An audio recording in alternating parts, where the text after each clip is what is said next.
ሰላም ጤና ይስጥልን ውድ አድማጭ ተመልካቾቻችን ይህ ማል ሚዲያ ጅማት ፕሮግራማችን ነው። በዛሬ ፕሮግራማችን ላይ ውድ እንግዳ ከኔ ጋር ይገኛሉ። እኚህ እንግዳ ፕሮፌሰር ብሩክ ኃይሉ ይባላሉ። በትምህርት ደረጃቸው ፒኤችዲ በፖለቲካል ሳይንስ ኤንድ ኢንተርናሽናል ሪሌሽንሺፕ ኤንድ ሚዲያ ሳይንስ ላይ ሰርተዋል ትምህርታቸውን። በአምባሳደርነት ደግሞ በአሜሪካን የኢትዮጵያ ልዩ መልእክተኛ በመሆን ኢትዮጵያን አገልግለዋል። በተባበሩት መንግስታት ውስጥ በዩኔስኮ የኢትዮጵያ ቋሚ መልእክተኛ የነበሩ ሰው ናቸው። የሐረር ግንብን በዩኔስኮ በማስመዝገብ ከፍተኛውን ሚና የተጫወቱ ታላቅ ሰው ናቸው። ዛሬ እንግዲህ ከኚህ እንግዳ ጋር በጣም ጥሩ ቆይታ የምናደርግ ይሆናል። የአክሱም ሐውልትን በማስመለስ ሂደት ውስጥ ከጣሊያን ወደ እናት ሀገር ወደ ኢትዮጵያ እንዲመለስ ከፍተኛውን ቁልፍ ሚና ፓሪስ ሆነው የተጫወቱ ትልቅ ግለሰብ ናቸው። ከዛ ውጪ ሲኒየር ዲፕሎማት በመሆን ሀገራቸውን ያገለገሉ ናቸው። በኢትዮጵያ ውስጥ ከፍተኛ ባለስልጣን የሆኑ ሰዎችንም በማስተማር ትልልቅ ስራ ሰርተው አሁንም በስራ ላይ የሚገኙ ትልቅ ሰው ናቸው። ፕሮፌሰር ብሩክ ኃይሉ እንኳን ወደ ስቱዲዮ በሰላም መጡ። እንኳን ወደና ቆያችሁ። ለግብዣው አመሰግናለሁ። እኔም በጣም አመሰግናለሁ ጥሪያችንን አክብረው እዚህ ድረስ ስለመጡ። ቤት በ4 ሚሊዮን ብር ብቻ ለበዓል የወጣ ልዩ ቅናሽ በውቢቷ ሲኤምሲ አፍሪካን ኮንቬንሽን ሴንተር ፊት ለፊት ምንም አይነት የብር ጭማሪ የሌለበት በካሬ 84,000 ብር ብቻ ከ50% ባንክ ብድር ጋር የተመቻቸ በ10% ቅድመ ክፍያ ጀምሮ ባለ 1 መኝታ በ600,000 ብር፣ ባለ 2 መኝታ በ900,000 ብር፣ ባለ 3 መኝታ በ1,100,000 ብር ቅድመ ክፍያ። በተጨማሪ በጣም ውስን በሆነ ቤቶች ላይ የተደረገ የ30% ቅናሽ በካሬ 62,000 ብር ብቻ እንዲሁም በውስጡ ጂም፣ ስፓ፣ የልጆች መጫወቻ ከበቂ ፓርኪንግ ጋር አዘጋጅተንሎታል። ይህ ልዩ የበዓል ቅናሽ እስከ ዳግመ ትንሣኤ ብቻ የሚቆይ በመሆኑ የልቦን ምኞት እውን ያድርጉ። ለበለጠ መረጃ ስክሪኑ ላይ ባለው ስልክ ይደውሉልን። ድሪም ቢልደርስ ሪል ስቴት። ፕሮፌሰር እንግዲህ በመካከለኛው ምስራቅ ላይ የተፈጠረው ጦርነት በኢትዮጵያ ላይ ምን አይነት ኢምፓክት አለው? መቼም የጠየቀኝ ጥያቄ በጣም ከረንት ነው፣ ትኩስ ጉዳይ ነው። ለምን ያልተቋጨ ጉዳይ ነው። ጉዳዩ ደግሞ ዓለም ላይ ብዙ ክራይሲሶች አሉ፣ ችግሮች አሉ። ይህንን በጣም የተለየ የሚያደርገው በጣም ውስብስብ የሆነ ነገር ውጤቱ ሊያመጣ ስለሚችል ነው፣ በሰላም ካልተቋጨ ማለት ነው። አንደኛ ስትሬት ኦፍ ሆርሙዝ በዓለም ላይ ደም ስር ቁልፍ የሆነ ገዢ መሬት የሆነ በእንግሊዝኛ ቾክ ሆልድ እንለዋለን። ሰው ሲታነቅ ማነቂያው ደም ስር የሆነ ቦታ እስከ 20 በመቶ 21 22 አንዳንዶች ይጽፋሉ % በመቶ የዓለም ነዳጅ የሚተላለፍበት ቦታ ነው። ከሰሜን ምዕራብ ብጀምር እንግዲህ እነዚህ የኦፔክ ዋነኛ አምራች ሀገሮች፣ ዘይት አምራች ሀገሮች ከዳርት ብጀምር ኢራቅ አለ፣ ከዛ ኩዌት፣ ከዛ ኢራን ራሱ፣ በዚህ ሳይድ ስትመጣ ኦማን አለ፣ ባህሬን አለ፣ ዩናይትድ አረብ ኤሚሬቶች አሉ፣ መውጫው ላይ ኦማን አለ። ዋና አምራች ጋዝና እንደገና ፔትሮሊየም፣ ብላክ ጎልድ፣ ጥቁር ወርቅ የምንለው የሚያመርቱ ናቸው። የነሱ እነዚህ ሀብታም ሀገራት አብዛኛው አረብ ሀገራት ሲሆኑ ኢራን ፋርሶች ናቸው። ስለዚህ በታሪክም ለብዙ ሺህ ዓመታት የመስፋፋት የመጥበብ የመስፋት ሁኔታ ሁሉ በእያንዳንዱ ሀገር አለ። ችግሩን እንደው ታሪካዊ ዳራውን ለመጠቆም ነው። እንግዲህ በ1910 በ1920 እንደ አውሮፓ አቆጣጠር ምዕራቡ ዓለም ሃይሊ ኢንዱስትሪያላይዝድ ሆኖ ለኢንዱስትሪው ግብአት የሚሆን ኢነርጂ መኪናም ተስፋፋ ሲመጣ እንግዲህ ብላክ ጎልድ ምነው ጥቁር ወርቅ አስፈላጊ ሆኖ ይገኛልና እነሱም ይሄ እግዚአብሔር የሰጣቸውን ጸጋ ልበልህ ተቆፍሮ ወጥተው ብዙ የአሜሪካ በተለይ ምዕራብ ኮርፖሬሽኖች የእንግሊዝና አሜሪካ የፈረንሳይ ገብተውበት በተለይ እንግሊዝና አሜሪካ ገብተውበት በሱ ነው እየኖሩ ያሉት። ይሄ ሁሉ ዱባይ፣ አቡዳቢ ምንድነው የተገነባው በዛ ነው ለማለት ነው። አስፈላጊ ቦታ ነው። አሁን እንግዲህ ይሄ ላይፍ ዲስረፕትድ ሆነ ማለት ነው። የችግሩ መነሻ የምናውቀው ነው። አሜሪካ እና እስራኤል ባንድ በኩል በዛ በኩል የኢራን መንግስት ባለው አተካራ የተነሳ ጦርነቱ ይሄው ወር ተኩል እየሆነው ነው። ባለው አተካራ ኢራኖች ስትሬት ኦፍ ሆርሙዝ በዛኛው ሳይድ፣ ኦማን በዚህ ሳይድ። ብዙ ሰዎች ለማለት ኦማን ምስራቅ ብቻ ይመስለዋል፣ አይደለም። ዩናይትድ አረብ ኤሚሬትስ አፍንጫው ላይ ፔኒንሱላው ላይ ግማሹ በኦማን ቁጥጥር ሉዓላዊነት ስር ነው ያለው። ስለዚህ ሞር ኦማኒዎችን ይመለከታል። እነሱ እዛ አሉ ፊት ለፊት። ይሄ 31 ኪሎ ሜትር 33 ኪሎ ሜትር የሆነ ማነቆ በጦርነቱ የተነሳ ኢራኖች በሲ ማይን ላንድ ማይን ሳይሆን በውሃ ወለድ በሆኑ ማይኖች የመዝጋት ሁኔታ የአሜሪካም የአየር በመርከብ ጥቃት የመሳሰለው ነገሮቹ ከድጥ ወደ ማጡ እንደሚባለው በጣም ተንብሎ ወደ መቆም ደርሷል። የዚህ ውጤት ምንድነው የሚሆነው? ልክ አንገት አንድ ሰው ሲቆረጥ ወይም ሲያዝ የደም ሰርኩሌሽን እንደሚቀንሰው ሁሉ አሁን በዓለም ላይ የሚያስፈልገው ዕለታዊ ኮንሰምፕሽን ኦፍ ሚሊየንስ ኦፍ ባረልስ ኦፍ ኦይል ሾርቴጅ እየመጣ ማለት ነው። የሱ ውጤት እንግዲህ በየሀገሩ በመላው ዓለም ይታያል ማለት ነው። ስለዚህ እኛም ኢትዮጵያ እንደ አንድ ቁልፍ ሀገር በነገራችን ላይ የሰፈርተኛው የሰፈሩ አባል ነን ብል ትክክለኛ አባባል አድርጌ ነው የምወስደው። ምክንያቱም ሩቅ አይደለንም። በ2 ሰዓት ተኩል በ3 ሰዓት የአየር መንገድ ውስጥ ነው ያለ ነው። እኛም 3-4 እናደርግ እስከ ቴህራን እንደርሳለን። ቴልአቪቭ 3 ተኩል እስከ 4 ቴልአቪቭ እንደርሳለን። ስለዚህ ኔበርሁዱ ይመለከተናል ማለት ነው። በታሪክም ከስንት ሺህ ዓመት ወደኋላ ብንሄድ ኢትዮጵያ ታሪክ እንደ ሀገርም እስከ ፐርሺያን ገልፍ በአፄ ኃይለ ሥላሴ ደግሞ ቀረብ ስንል የኢትዮጵያ ኔቪ ባህር ኃይል የነበረው እስከ ኢራን ድረስ ሄደው ይንቀሳቀሱ ነበር። ኢራን ፖርቶች ሁሉ እንጠቀም ነበር ለእድሳት፣ ለትሬኒንግ፣ ለመሳሰለው። ይህን እንግዲህ ስናደርግ ከአሜሪካ ድጋፍ ከእንግሊዝና ከፈረንሳይ ድጋፍ በተጨማሪ ማለት ነው። እንደገና አፄ ኃይለ ሥላሴ ከኢራኑ ንጉሠ ነገሥት ሻሂን ሻህ ሬዛ ፓህላቪ ጋር ፐርሰናል ሪሌሽንስ ነበራቸው። እንደውም 3ቱ ቁልፍ ሀገራት ኢትዮጵያ፣ እስራኤልና ኢራን ነበሩ። ይህ የሚያሳይ ምን ያህል ሲግኒፊካንት ሚና እየተጫወተ እንደሆነ ነው። ኦኬ። ስለዚህ አሁን ያለው ቀውስ ይመለከተናል። በጂኦግራፊም፣ በኢኮኖሚም፣ በፖለቲካም የአካባቢው መረጋጋት እንኳን እኛን ዓለምን ሁሉ አፌክት ያደርጋል። እኛ ደግሞ ፍሮንት ሮ ፊት የተቀመጥን አድርገው ወሰደው ስለሆነ ይመለከተናልና የዚህ ጦስ የዚህ ችግር ቢቋጭ ፍላጎታችን ነው። ሰላም እንዲመጣ ፍላጎታችን ነው። ለምን ኢትዮጵያን ደህንነት ነው የምንፈልገው? ለምን ኢትዮጵያን ስታቢሊቲና ሰላምን ነው የምንፈልገው? ይሄ ነገር በተንጓለለ ቁጥር ኔጋቲቭሊ አፌክት እንዳያደርገን በውጪ ታውቃለህ ምን ያህል አንድ በርሜል ከ68 ከ65 አሜሪካ ዶላር በአጭር ጊዜ ውስጥ 110 120 እስከ 200 አንዳንድ ሀገራት ሁሉ እየደረሰ ነው። ይሄ ምን ያህል ኢኮኖሚን እንደሚያዛባ አስበው፣ ምን ያህል ኢኮኖሚክ ህይወትን እንደሚያምስ የታወቀ ነውና ይሄ ቀጥታ ተሳታፊ አይደለንም። ይሄም ዓላማችን አይደለም። ነገር ግን በተለይ አሁን የኢራን ደጋፊ የሆኑት የመን ያሉት ሁቲዎች እነሱ እንደሚሉት የሚሳተፉ ከሆነ ችግሩም ወደ ቀይ ባህር መጣ ማለት ነው። ቀይ ባህር ላይ ሲደርስ ደግሞ ባይኔ መጣ እንደሚባለው በቃ እዛው አጠገባችን ነው ማለት ያኔ በጣም ይመለከተናል። ኦሬዲም እንደውም ይህን ሰሞናት አልፎ አልፎ ሚሳይሎች የመተኮስ ሁኔታ አለ። የሁቱ መንግስት የመንን ስልጣን ማዕከላዊ መንግስት የያዘው የሁቲ መንግስት ነው። ወደ እስራኤል ወደዛም እንትን ይላሉ። ሌባኖንም ጦርነት ውስጥ ተገፍታ የመግባት ሁኔታ አለ። ሌሎችም ታጣቂ ድርጅቶች አሉ ከእስራኤል ጋር ያለው ተካራ። ስለዚህ ኢራን ብቻ ሳይሆን ሌባኖንም እየተሳበች ነው። ወይስ ጋዛም እንደዛው ነው። እንደገና ሪኪንድል ሊሆን ይችላልና ይሄ ነገሮች ሲባባሱ ኢትዮጵያ ላይ አካባቢው አፍሪካ ቀንድ ሀገራት ላይ ታዳጊ ሀገር የተባለ ላይ በሙሉ ያጠላል ማለት ነው። ጥላ ነው የሚሆነው።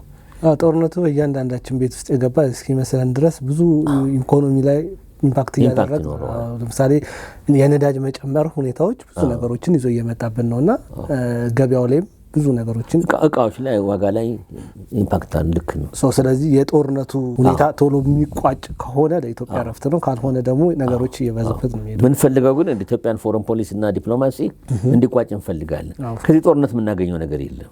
ቤት በ4 ሚሊዮን ብር ብቻ ለበዓል የወጣ ልዩ ቅናሽ በውቢቷ ሲኤምሲ አፍሪካን ኮንቬንሽን ሴንተር ፊት ለፊት ምንም አይነት የብር ጭማሪ የሌለበት በካሬ 84,000 ብር ብቻ ከ50% ባንክ ብድር ጋር የተመቻቸ በ10% ቅድመ ክፍያ ጀምሮ ባለ 1 መኝታ በ600,000 ብር፣ ባለ 2 መኝታ በ900,000 ብር፣ ባለ 3 መኝታ በ1,100,000 ብር ቅድመ ክፍያ። በተጨማሪ በጣም ውስን በሆነ ቤቶች ላይ የተደረገ የ30% ቅናሽ በካሬ 62,000 ብር ብቻ እንዲሁም በውስጡ ጂም፣ ስፓ፣ የልጆች መጫወቻ ከበቂ ፓርኪንግ ጋር አዘጋጅተንሎታል። ይህ ልዩ የበዓል ቅናሽ እስከ ዳግመ ትንሣኤ ብቻ የሚቆይ በመሆኑ የልቦን ምኞት እውን ያድርጉ። ለበለጠ መረጃ ስክሪኑ ላይ ባለው ስልክ ይደውሉልን። ድሪም ቢልደርስ ሪል ስቴት።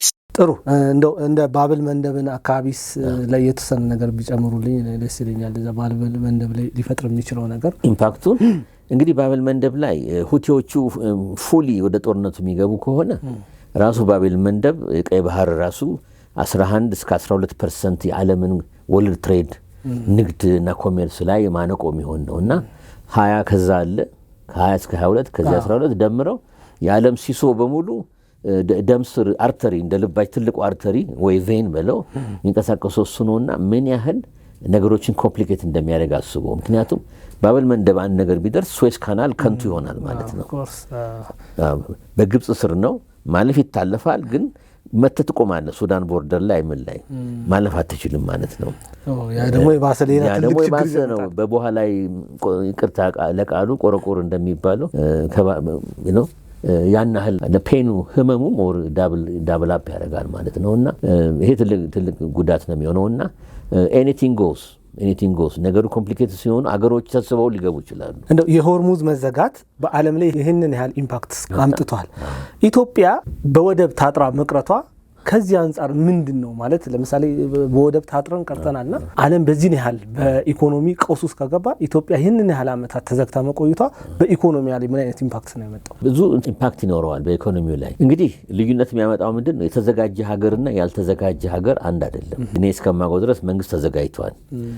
የተዝረከረከና ያልተዝረከረከ እንደሚባለው ነው። ለምንድነው ይሄን ለመድፈር የሚያሳየኝ? አስቀድሞ የተዘጋጀ እንዲሆን እንዲሆናል ኦፕሽን 1 ኤግዚት ስትራቴጂ ያለው ኦፕሽንህን አንደኛ ሁለተኛ ሶስተኛ ብሎ የሚያስቀምጥ መንግስት ቻሌንጅ ሲመጡ ቶሎ መፍትሄ ይፈልጋል ማለት ነው። ስለዚህ አሁን ለምሳሌ ፊውል የመፈለጉ ሁኔታ በተጠናከረ ሁኔታ እየተደረገ ነው። 2-3 መርከቦች እየመጡ ነው የሚል ነገር መረጃ ብቅ እያለ ነው። ይሄ የሚያሳይ ምንድነው አስቀድመ ነው የምትዘጋጀው። አሁን እያንዳንዱ ሰው የሚነዳው መኪና የሚጠቀመው ቤንዚን ወይም ናፍጣ የዛሬ 3 ወር የዛሬ 6 ወር የዛሬ 9 ወርም መንግስት ኢትዮጵያ ፔትሮሊየም ኢንስቲትዩሽን ኦርጋናይዜሽኑ አስቀድሞ የገዛውን አሁን መተጠቀሙ። ስለዚህ አሁን ካልገዛን ደግሞ 3 ወር 6 ወር በኋላ ቼክ ሆድ ይመጣል። ለፋብሪካም ዲዝል ያስፈልጋል፣ ጄነሬተር ያስፈልጋል። ምን የማይገባበት ነገር የለምና እሱ ላይ አይ ቲንክ በመንግስት በኩል ዝግጅት መኖር አለበት። ተዘጋጅተዋል። ጥሩ ፐርፎርም እየተደረገ ነው ባይነኝ እኔ ኦብዘርቭ እንደማደርገው የወደፊቱንም በመዘጋጀት ሁለተኛ ህዝቡን አዌር በማድረግ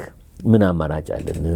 ቁጠባ በምን መልክ ማድረግ ይቻላል? አይደለም አማራጭ ነገሮች መፈለግ። አሁን ኤሌክትሪክ መኪናው ባንዳኖቹ አይን ፌዝ ምናምን ይመስላል፣ ግን ስማርት ሙቭ ነው። ይሄው እሱ ጠቀመን። አሁን እኮ አትሊስት 120 እስከ 150 ሺህ ሊደርስ ይችላል በአሁን ባለነው ወራት። ከአፍሪካ አንደኛ ነው። ሁለተኛ እንኳን ከአፍሪካ የሚባለው 15 ነው። 20 ሺህ እንኳን መኪና ያላቸው።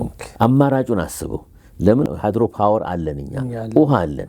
ለዚህ የሚያድነን ነፃ የሚያወጣን ወደፊትም ቢሆን እንዲህ ነገር ነው። ምናልባት ሌሎች ላይ ጥገኛ እንዳንሆን ከማድረግ አንጻር እኛ ሃይድሮ ኤሌክትሪክ ፓወር ስላለ ራስን ይችላል። ምናልባት ጠቅላይ ሚኒስትር ዶክተር አብይ አህመድ አስቀድሞ ከአመታት በፊት ስለ ኤሌክትሪክ መኪናዎች ይናገሩ ነበር። በወቅቱ ብዙ ማህበረሰቡ ለመቀበል ፈቃደኛ አልነበረም። የተቀበሉ ግን አድርገውታልና ምናልባት አሁን ይሄ ነገር ሲፈጠር ጠቅላይ ሚኒስትሩ አስቀድሞ ያዩት ነገር ያለ ብለን መወሰን እንችላለን። አይ ቲንክ ሶ። አዎ በደንብ ቪዥን አላቸው፣ ያነባሉ፣ በደንብ ፕሪዲክት ያደርጋሉ። አማራጮቻችንም ምንድነው የሚለውን ነገር በተርታ ያስቀምጣሉ። በዛ መሰረት አገራችንን ሴክተር ኦፍ ኢንዱስትሪ ወደዛ ሽፍት እያደረግን እንድንሄድ አቅጣጫ አስቀምጠዋል ነው ማለት ነው። የሱም ውጤት ብዙ ኤሌክትሪክ መኪና መግባቱ ኢቨን ስትገዛ ታክሴሽኑ አለ አይደለም ዝቅ ማለቱ ምንድነው ኢንከሬጅ ለማድረግ ነው እንድትገዛ። አይ ሚረዳን ይሄ ነውና መልሴ ፖዚቲቭ ነው። የሚያዋጣውም ለሀገር እንደዛ የሚያስብ ሊደርሺፕ ሲኖር ነው። አዎ ደግሞ አስፈላጊ ነገር ባለው ነገር ላይ ጥገኛ መሆን ይሻላል በሌላ ሀገር ላይ ጥገኛ ከመሆን። ለምሳሌ ነዳጅ ምናምን ከሌላ ነው የምናመጣው፣ እኛ ደግሞ ኤሌክትሪክ ፓወር አለን። ባለን ነገር ላይ እየሰራን መሄዱ አዋጭ ነው የሚል። እዚህ ላይ አንድ ነገር ፈቅድልኝ። ኦጋዴን ቴስትድ ሆኖም ሁሉ ትራ ጀምሯል ታውቃለህ። የፈርቲላይዘሩም አለ የጋዙም አለ። እንግዲህ ከእግዚአብሔር ጋር በሚቀጥሉት 2 ዓመት በ17 ወር እንደዚህ እስከ 24 ወር ነው የሚያልቀው። ያን አትሊስት ይኖረናል። ትንሽ ባላንስ እያደረግን ከውጭ የምናመጣውን ቀነስን ማለት ነው። እንዲያነት ጦርነቶች ሲደረጉ ሀገራችን እስቲ ቢኖር አስበው ጭንቀታችን በጣም ሬዲዩስድ ነው የሚሆነው። አደጋውም የቀነሰ ይሆናል ማለት ነው። ተግባብተናል። ስለዚህ ይሄ ነው። ሌላ ዊንድ ፓወር አለን መርሳት የለብን። 4-5 አሉን ኦልሬዲ። በቂ ግን አይደለም፣ ወደፊት የሚስፋፋ ነው። ተርማል ኢነርጂ አለ ወደ ታች ደቡብ ስቴቶች እዛ አካባቢ ስትሄድ የታመቀ ፍሎ አለ። እሱ ራሱ ለብዙ ተጠቀምበታል። እንደገና የታሰበው ምንድነው ጋዝ ነው። አሁን የኤሌክትሪክ አውቶቡሶች ከተማ ውስጥ አሉ። እንደገና ደግሞ የጋዝ አውቶቡሶች እየተለመደ መጥቷል፣ በጋዝ የሚንቀሳቀሱ እና የጋዝ መኪናዎችም ወደዛም ሽፍት የማድረግ ፖሲቢሊቲም እድልም አለን። እሱም እየታሰበ ነው። ለምን በጋዝ ሊኩፋይድ በሆነ ሁኔታ አሁን እንትኖች ካታር የሚታወቁት በዙ ነው። ጋዙ ይወጣል በሊኩዊድ መልክ በመርከብ ላይ ጫንና ይሸጣል። ምግብ ማብሰያም ሆነ ለዊንተር አውሮፓ ሀገሮች የሚጠቀሙት ለማሞቅ ለሂቲንግ እሱ ነው። እኛ ሀገር ደግሞ ለብዙ ነገር ይሸፍናል። ስለዚህ እሱ አለ። አልተርናቲቭ ሶርስስ ኦፍ ኢነርጂ የምንላቸው ወይም the concept of renewable energy የምንለው ኢትዮጵያ ሀብታም ናት። እግዚአብሔር ብዙ የሰጠን ያድለን ነገር አለና አሁን ያልነው ቪዥን ውስጥ እነሱን ተካተዋል ማለት ነው። ስለዚህ የምናስበው ለአሁኑ ትውልድ ብቻ ሳይሆን ለ40 ለ50 ለ60 ዓመት ነው ማሰብ ያለብን። ምክንያቱም አሁን 130 ሚሊዮን ወደ ህይወት 200 ይላል።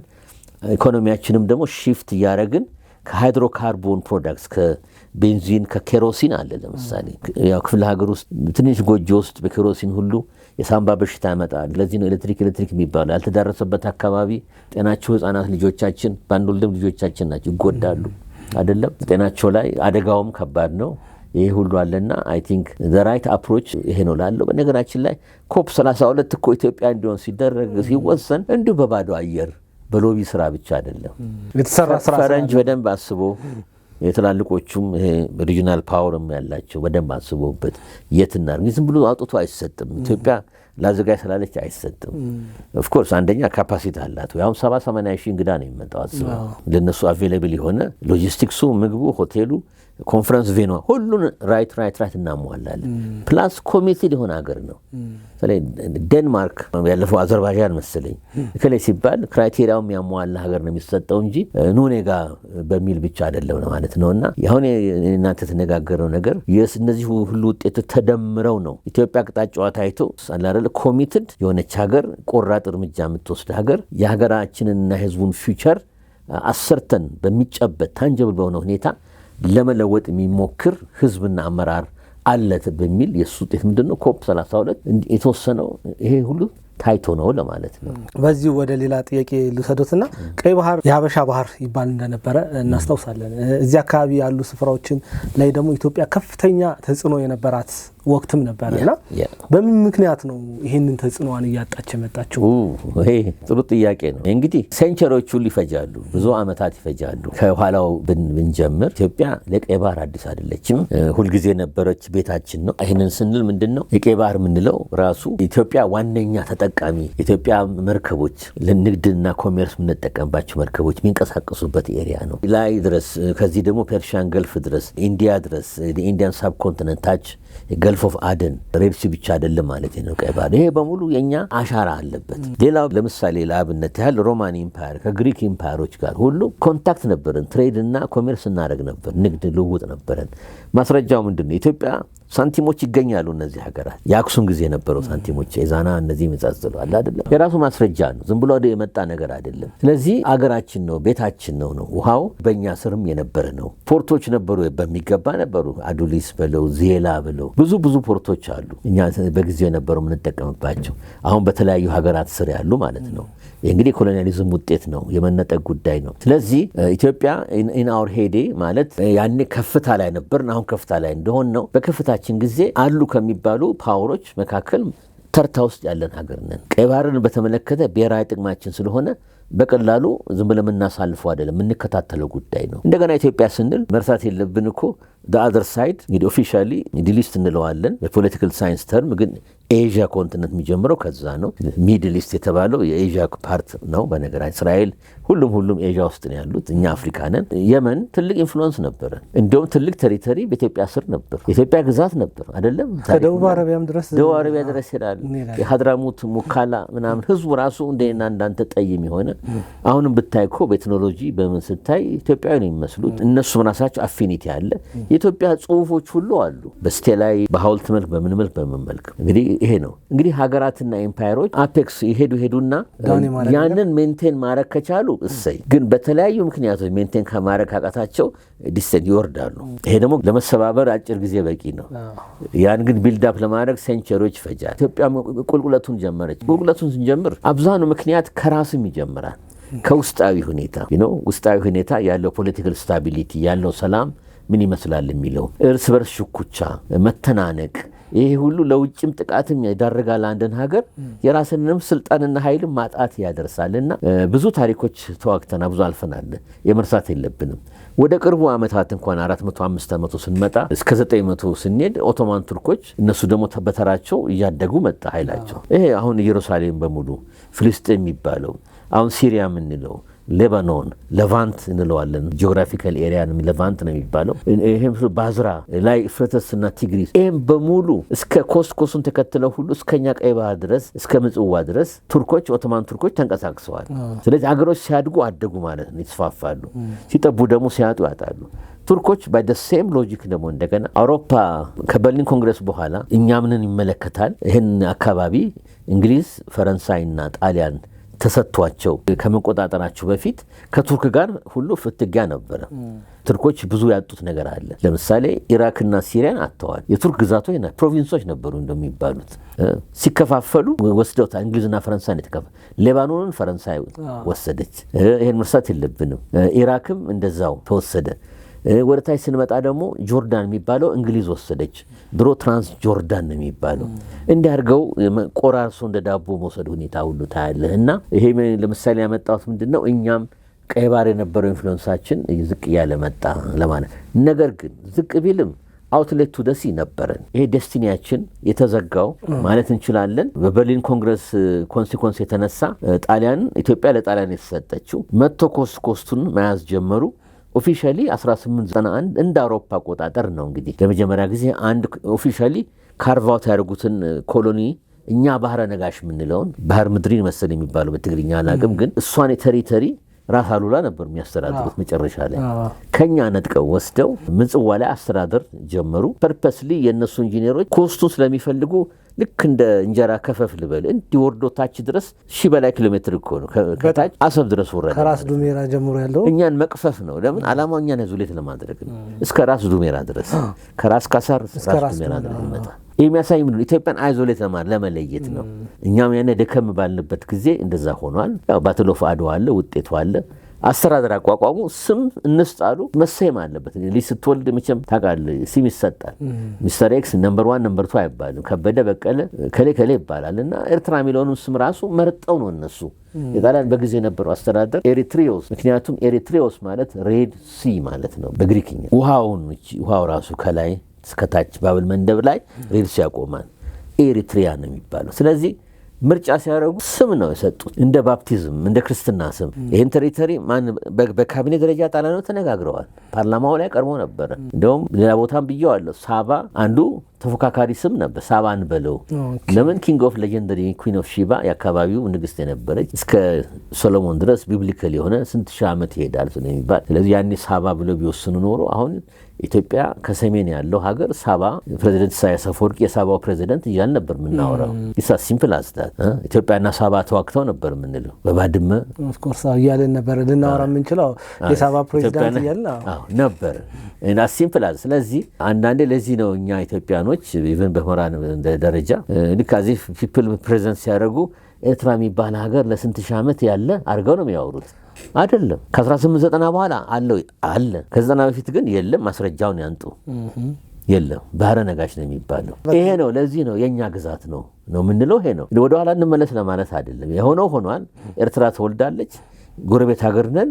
ችግሮች አሉ፣ መፍታት አለብን እንጂ እንዋጥ እንዲህ ወደ ኋላ እንደ ጥንቱ ሰርዝ እንመለስ አይደለም። ለምን እሱም ሌላ ጥያቄ ይዘው ሊሆን ይችላል። ራሱን የቻለ ብዙ እንትን ውስጥ እንገባ መውይይቱ ልንገባ እንችላለን። ግን ከጠየቀኝ መውጣት አልፈልግም፣ ትክክልም አይሆንም። ተጠየቀኝ ምላሽ ግን ያ የተነሳ ኢትዮጵያን ከባህሩ አራቁን በ60 ኪሎ ሜትር ነው፣ በ500 አይደለም 60 ኪሎ ሜትር የሚያሳይ ምን ያህል ኢንትሪግ እንዳለ ያሳያል። እና ኤርትራ መፈጣጠር ይሄን ይመስላል። ስሙ ላይ በነገራችን ላይ ኤርትራ ብለው መረጡ። ኤርትራ ተባለ። በቃ ፉል ስቶፕ ይኸው ነው። እንደውም ርዕሰ ከተማው ምጽዋ ነበር። የሞቃቸው ስለተቸገሩ ወደ ላይ ወደ አስመራ ለወጡት። አስመራ የሚያበበችው ያደገችው በዛ የተነሳ ነው። ካፒታል ሲቲውን ወደዛ ወደ ላይ ወደ ሃይላንዱ አወጡት ማለት ነው። ሲጀመር ምጽዋ ነበር። የግብጾች ኢምፓክት እዚህ ላይ ማውሳት እንችላለን። የግብጾች ኢምፓክት እነሱ ደግሞ በአባይ ነው እንደ ብሔራዊ ጥቅማቸው ነምበር 1 ኢሹ አድርገው የመጡት የአባይን ውሃ መቆጣጠር ነው። የአባይን ውሃ መቆጣጠር ስን ሶርሱን ነው ምንጩ የት ነው የሚለው ነው። ጥረቶች አድርገዋል። ያው ብዙ ተጋይተናል። ጉንዲትና ጉራን ነው የምናነሳው። ለምን ግዙፍና ትላልቅ ስለነበሩ በ1875 1876 ተዋግተናል። በደንብ አሸንፈን ነው ነው ደግሞ ወደዚህ የላኩት ሙሉ ተስፋ የነበራቸው ኢትዮጵያን ኮንከር ለማድረግ ነው።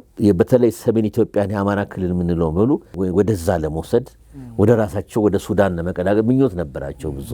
ወደ ታች እንኳን ብዙ ፍላጎት አልነበራቸውም። ያን ማለት ሱዳን የራሳቸው ስንል ሱዳን ግብጾች ናቸው ብለው እንትን ኢንፍሉዌንሳቸው ኢቭን በእንግሊዝ ቅኝ ስር ከሆነ ሱዳን አመራሩ ላይ እኮ ከግብጽ ሰው እየተላከ ኮሎኒያል አስተዳደር ሁሉ ይሰሩ ነበር። እንዲያውም በ1922 አንደኛው ዓለም ጦርነት እንግዲህ ካነሳ አይቀር ከይቅርታ ጋር አንደኛው ዓለም ጦርነት ሲያበቃ ኦቶማን ቱርክ ሲሸነፉ ያኔ ነው ከግብጽ የወጡት እነሱ። እንግሊዝ ተረከበች ግብጽን። ያው ካይሮ ነው ርዕሰ ከተማው። የእንግሊዝ አስተዳደር ተመሰረተ። ለአጭር ጊዜ ነው 1918 እስከ 22 ላይ ሰልፍ አውቶኖሚ ሰጥቷቸው እንደ ነፃ ሀገር ተቆጠረች ግብጽ። ነገር ግን ምንድነው ግብጽ የሆነችው በእንግሊዝ አይን ኮሎኒ ስታተሱን ሸፈን አድርጎ ፕሮቴክቶሬት ነው ጠባቂ ሞግዚት ሆና ነው የገባቸው። ያን ሲያደርጉ ኮንዶሚኒየም ነው የሚባለው። ሱዳንና ግብጽ አንድ ላይ ነበሩ። የሰሜኖቹ ኢንፍሉዌንስ ድሮም አለ አሁንም አለ። በዘር ደግሞ ነጣ የሚሉት ያው እስልምና ተከታይ ናቸው አብዛው ነው። ወደ ታች ቦርደር ቁጥር ያው ሳውት ሱዳንም ችግሩ ይሄ ነው።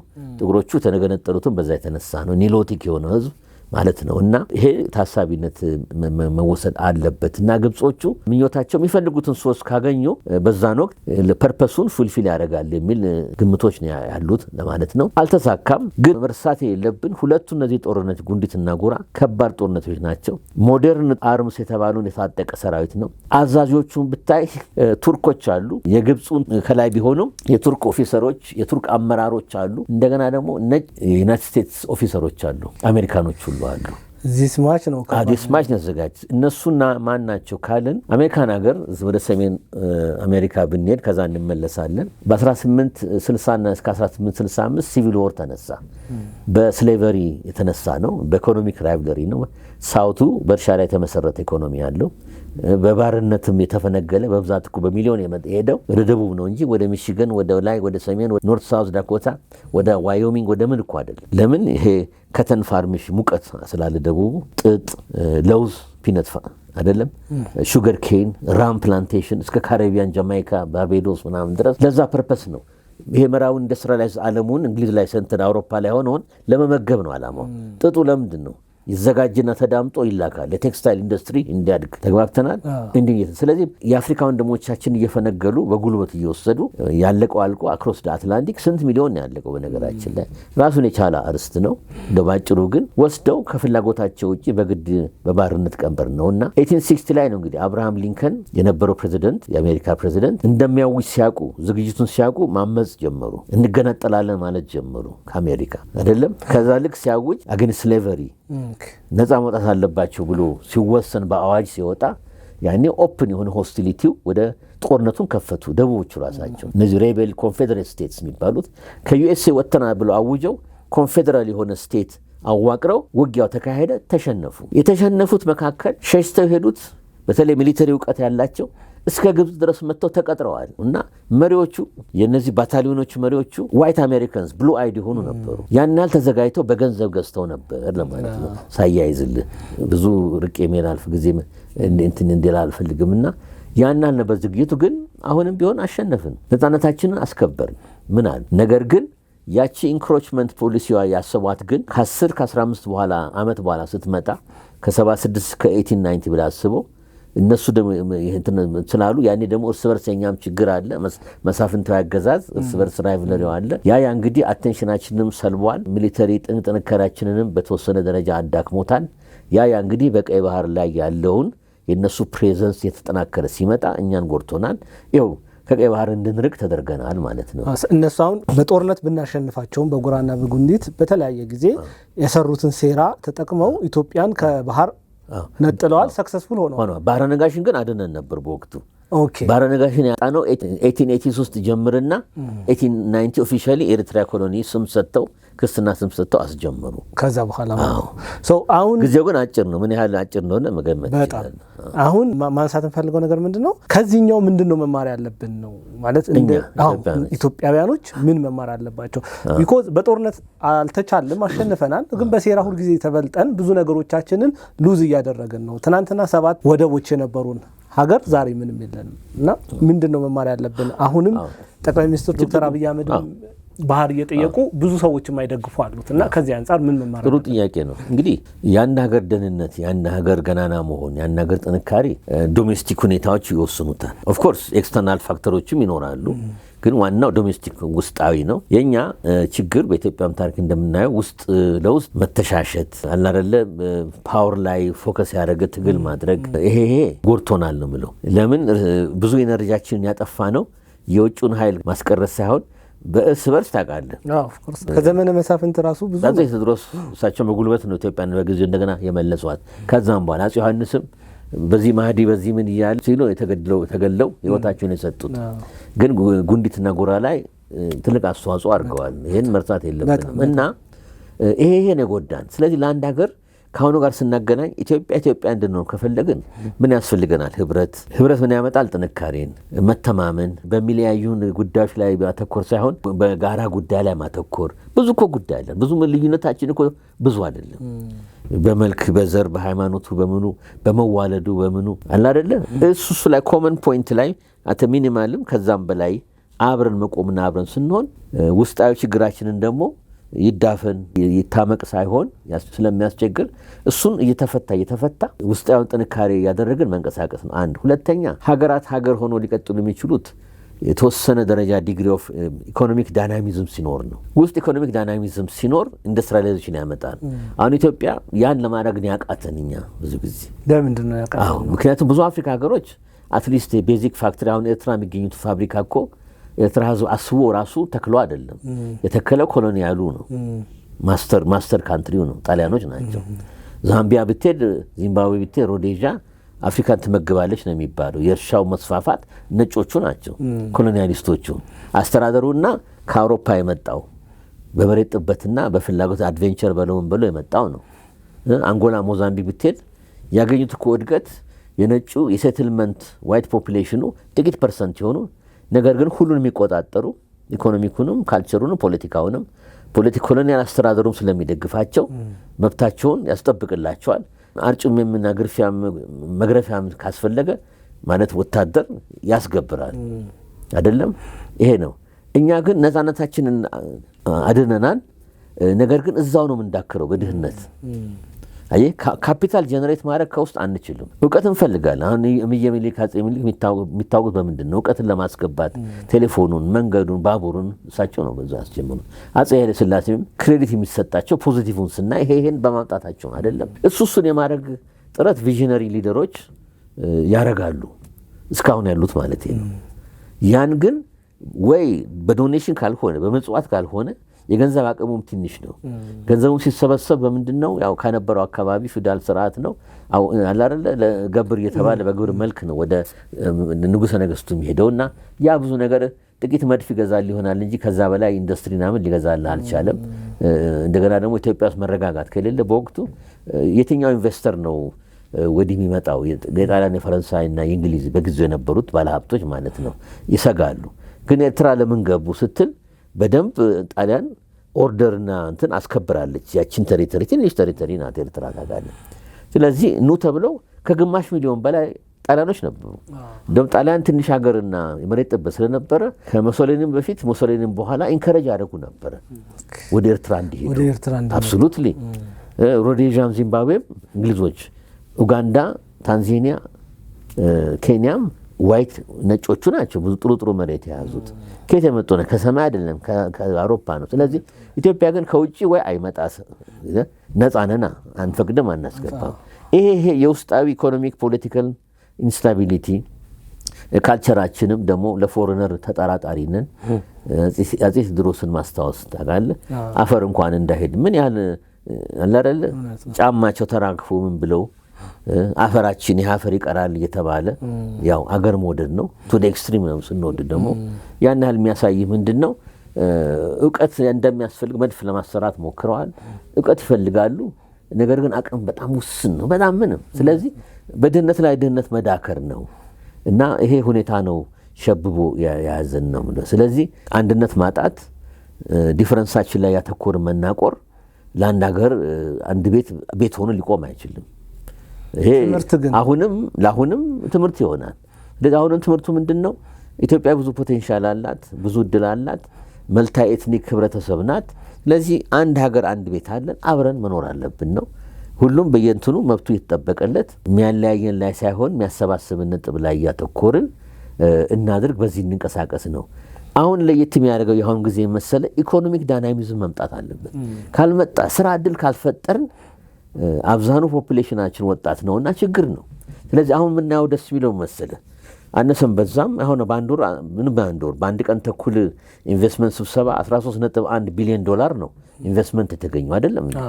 ይሄ ኤክሴፕሽናል ነው፣ ኤግዛምፕለሪ ነው፣ ምሳሌያዊ ነው። በአንድ ቀን ይታይ ለምን ኢትዮጵያ ላይ እምነት አላቸው። አሁን ህጉን ማመቻቸት የኛ ኃላፊነት ነው። ቆራጥ አመራር እንዳለ ማሳየት የኛ ኃላፊነት ነው። መጥቶ ቢሮክራሲ ሬድ ቴፕ መጥቶ መታሸት ማሸት ጉቦ ምናምን ጠፍቷል ማለት አይደለም። አለ አሁንም ሀገራችን ችግር ነው። ግን እሱ ማስተካከል ካመቻችላቸው ኢትዮጵያ ምን ያህል ሀብት እነሱም ሊያገኙ እንደሚችሉ ያውቃሉ። ስለዚህ ካላበላህ አትበላም፣ ካልሰጠ አታድግም። እነሱ መተው እዚህ ምጽዋት አይደለም፣ ጊቭ ኤንድ ቴክ ነው፣ ሚቹዋል ኢንትረስት ነው። እኛም ጅሎች ሞኞች አይደለንም። ልዝረፍ ቢል አሰረሽ ምቺው አንፈቅድም፣ ውጣ ብለን እንሸኛለን እንጂ በምንም አይነት ይሄ የኢትዮጵያ ጠባይ ነው። የአሁኑ መንግስትም በዛ መልክ ታውቃለች። ቻይና ኩባንያዎች ሁሉ ሰዎች ሁሉ እንደሚባረሩ ታውቃለች። ምን ነው የሚያሳየ ቀናቤል ሀገራችን ሆናለች ስንሆን ግን ዝም ብለን ጠምደን መጠበቅ ሳይሆን ኤርትራኖች እንደሚያደርጉት አሁን ኤርትራ መንግስት ሁሉን ተጠራጣሪ ኢትዮጵያን ብቻ አይደለም የሚጠረጥሩት ፈረንጅን ሁሉ 5 ሳንቲም አይገባም እዛ ሀገር። ታዲያ እንዴት ነው የሚያድጉት? እያከኩ መኖር ማለት ነው። የሆነ ነገር እየለቀቅን ነው ማለት አላይሆንም። እድገት ሊመጣ አይችልም። አቅም የለህም ውስጡ አያውቅም። እና ሁለቱን ነገር ስታወዳድር ማነው ቀድሞ ሄደ? ኢትዮጵያ ነው። ተመልከት፣ እዛው ሲዳክሩ ታገኛቸዋል ኤርትራኖች። ኤርትራ ህጋዊ ሀገር ናት። ህጋዊ ናት ካልን ማስረጃችን ምንድነው? አይደለችም ካልንስ ደግሞ ማስረጃችን ምንድነው? ህጋዊ ሀገር ማለት ቅቡልነትና ሌጂቲመሲ ያስፈልጋል። በደም ኢንተርናሽናል ሪኮግናይዝ የሆነች ሀገር ናት። ስለዚህ ህጋዊ ሀገር ናት። የዓለም አቀፍ ህግ ያወቃት የተባበሩት መንግስታት ሁሉ አባል ሆና ያው ኢትዮጵያ ፈርማ አስገብታው አባል ሆነች። አፍሪካ ህብረትም ነው አባል የሆነች ሀገር ናት። ሁሉ ጋር አልገቡም፣ ግን የተወሰኑም እየመረጡ ገብቷል። አቅም ውስን ስለሆነ አቅማቸው እንደኛ በሰፊው ዲፕሎማቲክ ዓለም ውስጥ የሉም። እና ጥያቄ ለመመለስ የስ ህጋዊ ናቸው። አሁን ምንድነው ማየት ያለብን? እንደውም ኢትዮጵያና ሶማሌላንድን ላወዳድርልህ እፈልጋለሁ። ኢን ሪል ተርምስ ዲፋክቶና ዲጁሬ ኤርትራ ነጻ ሉዓላዊ ሀገር ነው። ነጻና ሉዓላዊ ሀገር ብቻ ባይትሰልፍ መሆኑ የሀገር እድገት አያመጣም። ለምን? የሀገሩ ሊደርሺፕ ዲተርማይን ያደርግ፣ የሀገሩ ዳይናሚዝም፣ ኢኮኖሚክ ፖሊሲዎቹ ተከፍተዋል ወይስ ዝም ብለህ ቅድም እንዳልኩት ጠመንጃህን ይዘህ ብቻ ተወረር አልተወረር እያልክ የምትጠብቅ ከሆነ ህይወት እሱ ብቻ አይደለም። አሁን ኢትዮጵያ ደስ የሚል መሰለህ በኢኮኖሚው፣ በትምህርቱ፣ በጤናው በቃ እየታገልን እየሞከርን እየሰራ ውጤት እያመጣንበት ነው። እዛ የምናየው ግን ምንድነው የኤርትራን ነጻነት ብቻ ለማስከበር ላይ አመራሩ ይኸው 34 ዓመት በላይ ሆነታል። ያተኮረው አጀንዳ አንድ ብቻ ነው ያለው። ነምበር 2 ነምበር 3 ነምበር 4 አናይም። ብዙ እንግዲህ ከምናየው ነው ኢቫሉዌት ለማድረግ ነው ሞክሮ አይደለም። ብዙ እንቅስቃሴ አጀንዳው ነጻነት ብቻ ነበር። በነጻነት ነው። ፎሬነር እንዲገባ አይደረግም። እንዲገባ ሲል በነገራችን እንዲበዘብዟቸው ማለት አይደለም።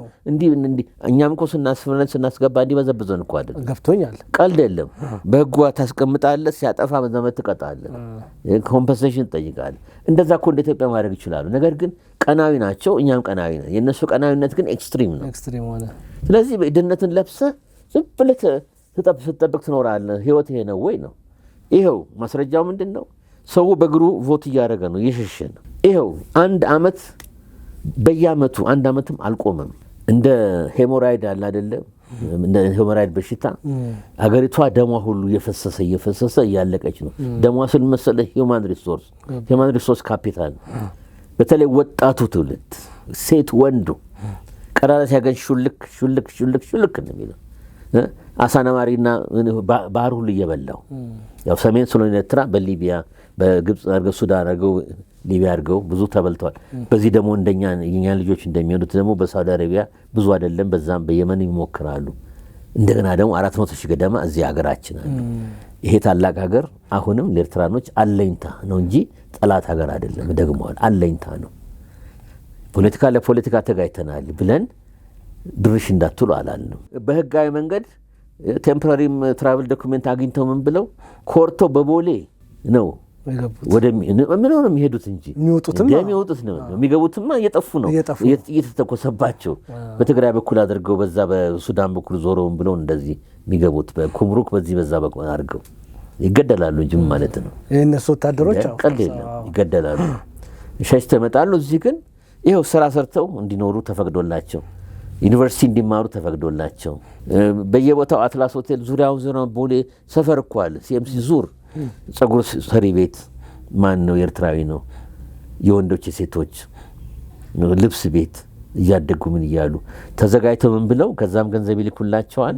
ቤተዘመድ ፔፐራቸውና ፕሮሰስ ይጀምራሉ። በፋሚሊ ሪኢንቴግሬሽን ፕሮግራም ቀድሞ ዛሬ 10-20 ዓመት የሄዱት በተለይ ብዙ ኤርትራዊ የምታገኘው ጣሊያን፣ ዴንማርክ፣ ስዊድንና ኖርዌይ ነው። አብዛኑ ወደዛ ነው። አሜሪካን ኢትዮጵያኖች ነው በብዛት የምንሄደው ድሮ። እነሱ ግን ወዲህ ናቸው እና ኮርተው በቦሌ ተሳፍረው ቲኬት ቆርጠው ይሄዳሉ። ያን የሚያደርግ ውለታ ህዝብ ነው። ኢትዮጵያ ህዝብ ወንድም ህዝብ ማለት ይሄ ነው። እስቲ ያስበው የትኛው ኢትዮጵያዊ ነው ኤርትራ ሄዶ የሚስተናገደው? የፖለቲካ ተቋሚ ድርጅት አባልና ሰው ካልሆነ እሱም ለአፍራሽነት ነው ማለት ነው። እንደዛ ነው ወይ? ስለዚህ ሊጋል ናቸው ወደሚለው ስትመጣ የስ ሊጋል ናቸው። ነገር ግን ሹፌሩ ድርጅቱ መሪ ፓርቲው ያወቀበት አልመሰለኝም። ከይቅርታ ጋር ህዝብ ስትመራ በጉልበትና በጡጫ እያፈጠጥክ እያሰርክ እየፈታ እንደ ጥጃ አይደለም። ህዝብን እያከበርክ ያ ሁሉ ደም ያፈሰሰ ከህዝብ ነው አይደለም። ልጁን 4-5 ልጅ ገብሮ አሁን ሰሜን ኢትዮጵያኛም እንደምናየው ችግሩ ይሄ ነው። ህዝቡን የማያከብር መንግስት ከሆነ ይሄ ነው ችግሩ የማይፈታ መንግስት ከሆነ እዛው ሲዳክሩ ይኖራሉ እና ይሄ ነው። በአንጻሩ ግን ስለዚህ ምን ማለት ማይ ፖይንት ኢዝ ነፃ ሀገር ነኝ ብሎ ማለት አውቶማቲካሊ ሀብትና ዌልት አተረፍክ አደክ ማለት አይደለም። ሶማሊላንድ ተመልከት። የእንግሊዝ ቅኝ ነበሩ። ቅኝ እንኳን አይደለም ፕሮቴክቶሬት ነበሩ። ከይቅርታ ጋር ገቡ፣ ነፃ ወጡ 1960 በእፍፍ በ5 ቀን ውሳኔ 5 ቀን በኋላ ሞቃዲሾ ነፃ ስትወጣ ሶማሊላንድ በሚል ገቡ። ወዲያው ነው ሪግሬት በአንድ ወር ሁለት ሪግሬት ያደረጉት። ያው ጠንቁ እስካሁን ነው። አሁን ሶማሊላንድ ስታይ ከዛሬ 1991 ጀምሮ ራሳቸውን ችሎ ነፃ ሀገር ናት። ነፃ ምርጫ አለ፣ ህገ መንግስት አለ፣ ፕሬዚደንሻል ምርጫ አለ። ያጋጣሚም ነበርኩ በደንብ ለማየት እድል ለማስተማር ሄጄ አይቻለሁ። የሚገርም ኢኮኖሚ ያላቸው አንድ ስልክ ኩባንያ አይደለም 3 ስልክ ኩባንያ ያላቸው 4 ኤሌክትሪክ ኩባንያ ያላቸው ህዝቡ እየመረጠ ነው የሚለው። ኢኮኖሚክ ዳይናሚዝሙን አስበው። ቶለረንት ናቸው እርስ በርስ። ሲሸነፍ የተሸነፈው ያለፈው ፕሬዚደንት ሙሴ ቢህ የተሸነፉ ለአብዱርሃማን መሐመድ 6ኛ ፕሬዚዳንት ናቸው። ተጨባብጠው ነው የተረካከቡት። ይሄ በማልቀስና ሸፍታለው ጫካ ገባለሁ ብሎ አይደለም። አገርን ያስቀድማል። ዲፋክቶ ስቴት ከሆኑ በኋላ 6ኛ ፕሬዚዳንታቸው ናቸው። እኛው ማለት ነው 6ኛ ኢት ሚንስ ኤርትራ ሀገር ከሆነች አንድ ፕሬዚዳንት ነው። ስለዚህ አወራድልኝ የትኛው ሀገር ነው የሚሻለው? የትኛው ህዝብ ለህዝቡ ተስፋ የሰጠ የትኛው ኢኮኖሚ ዳይናሚዝም የሰጠ? ሶማሊላንድ የሚጎላቸው አንድ ነገር ነው። እሱም ዲፋክቶ ሪኮግናይዝ አለመሆናቸው ነው። እሱም እስራኤል ሰበረችው። አይሱ ተሰብሯል። ሌሎችም ይከተላሉ። በነገራችን ላይ ይህ ቅድም መጀመሪያ የጠየቀኝ ላይ ባብል መንደብ ጦርነቱ ሁቲዎች ሲመጣና ነገር ሲሟሟቅ ያለ ጥርጥር አሜሪካኖችም በርበራ መግባታቸው አይቀርም። ተግባብተናል። እስራኤልም ትገባለች፣ ትፈልገዋለች። ነገር እንዲሚል ከሆነ ኢትዮጵያ ደግሞ ውሳኔ ማድረግ አለብን። ታፍነን አንቀርም። ጦርነት ውስጥ ሳንፈልግ ተስበን ልንገባ እንችላለን። ሳንፈልግ ያኔ ሜሞራንደም ኦፍ አንደርስታንዲንግ ኤምኦዩ እኮ ተፈራርመናል ጃንዋሪ 1 2024 እሱን አስቀምጥ ነው እንጂ ሰዎች እንደሚሉት ተረሳ ማለት አይደለም። ሞቃዲሾ ዋይታው ከሞቃዲሾ የገነነ መጥቶ ብዙ እንትን ጫና ኢትዮጵያ ላይ ዲፕሎማቲካሊ ስላመጣብን የውሃ በር ከሆነ እኛ ምን ሰጣቸዋለን እኮ አለን ስላል እሺ በሏ በአንካራ ዲክሌሬሽን የቱርክ ፕሬዚደንት አመቻችተው ኤርዶጋን ተነጋገሩ፣ ተፈራረሙ። ይኸው እስካሁን ውጤቱን አልሰማንም። ምን ነበረ ከፊርማው መካከል የሞቃዲሾ መንግስት ለኢትዮጵያ ኮንሰርን ፖርት አክሰስ ዶሲ ስለሆነ ተመቻችቶ ጆይንት ቴክኒካል ኮሚቴ ተቋቁሞ ለማድረግ ነበር። እኛ ደግሞ በትዕግስት እንከተለዋለን። እሺ ስጡና በርበራና ተጠቀሙ አይደለም የምትሉን ሶማሊላንድን እሺ ከናንተ ስጡን። ለዚህ ምላሽ ካላገኘን ዘላለም እንጠብቅ። እኔ ግለሰብ ነኝ፣ ገብተዋል። የመንግስት ኦፊሻል አይደለም። መንግስት የሚሰራውን ያውቃል። እኔ የራሴን እይታ ነው የምሰጠው። ይሄን ግልጽ ማድረግ አለብኝ። እና መንግስት የሚሰራውን ወደፊት ይሰራል እንጂ ተረሳ ማለት አይደለም። ነገሩ ሞተ ማለት አይደለም። ምክንያቱም ኢትዮጵያን ያስቀደመ የፎረን ፖሊሲ እና ዲፕሎማሲ ስትራቴጂ ነው የምናካሄደው እኛ። ሁሉም ለጥቅሙ ነው። ለኢትዮጵያ የሚያስብና የሚቆረቆር እኛ ኢትዮጵያኖች እንጂ ሌላ ውጭ ሊሆን አይችልም። አሜሪካም እስራኤልም ማንም አይደለም። ሁሉ የራሱ ጥቅም አለው። ኤርትራንም አይደለም። ኤርትራኖች ራሳቸው ነው ከኛ በላይ ለጥቅማቸው የሚያውቁት አይደለም። እኛም ያ ነውና በዛ መልክ ነውና ሁለቱን ሀገር ሶማሊላንድ ላንተ ለመለስ የለሰጥህ ነው ሶማሊላንድ እና ኤርትራን ስናይ። ስለዚህ ዋትስ ዘ ዩዝ ኦፍ ፍሪደም ትላለህ አንዳንዴ። ምንድን ነው ነፃ ነኝ ብለህ ባንዲራ ማውጣትና ማውረድ ብቻ አይደለም ህይወት። ከዛም ይሻል ዳቦ መስጠት አለብህ፣ ትምህርት ቤት መስጠት አለብህ፣ መክፈት አለብህ። የህዝቡ ነፃነት ፕሬስ ፍሪደም እንኳን የለም ኤርትራ ለምሳሌ። ኢቨን ከኢትዮጵያ ጋር ኮንፌዴሬሽንም በነበርንበት ሰዓት የኤርትራ ፒፕል የተሻለ ነበረ። በጃንሆይ ጊዜ ፌዴሬሽን ነበረ። በፌዴሬሽን ጊዜ እኛ የተሻለ ነበር። እኔ በጣም ብዙ ነፃነቱ የተሻለ ብዙ የተጽፋኑ ብዙ ጽሁፎች እየወጡ ነው። ብዙ የነበሩ ሰዎችን ቴስቲመኒ እየሰጡ ነው። እውነቱን ለመናገር በደንብ እንጂ እንዴ ሳይለዩ ስንት ሚኒስትሮች በርካታ ኤርትራኖች ናቸው። በርካታ አምባሳደሮች ኤርትራኖች ናቸው። ብዙ ኤርትራኖች በማስኮላርሺፕ ነው የተማሩት። ኢትዮጵያውያንን ብለው ኢትዮጵያ ፓስፖርት ይዘው በአስመራ ለዛ ቦሌ የወጡ ናቸው። የእኛን ፓስፖርት ኢትዮጵያን ይዘው ነው። ያን ያህል ነው እንጂ አንተ ኤርትራን አትወጣም፣ ያንተ ወንድሞች ጀብሃና ሻዕቢያ ብለው ይወጉን ነው እንዳትወጣ አልተባሉ። በእምነት ወንድሞቻችን ናቸው፣ አትጫኗቸው፣ ይማሩ። ይሄ የባድመ ጦርነት እስኪጀመር ድረስ አዲስ አበባ ዩኒቨርሲቲ ብዙ የኤርትራ ተማሪዎች ነበሩኝ። ብዙ አስተምር ነበር።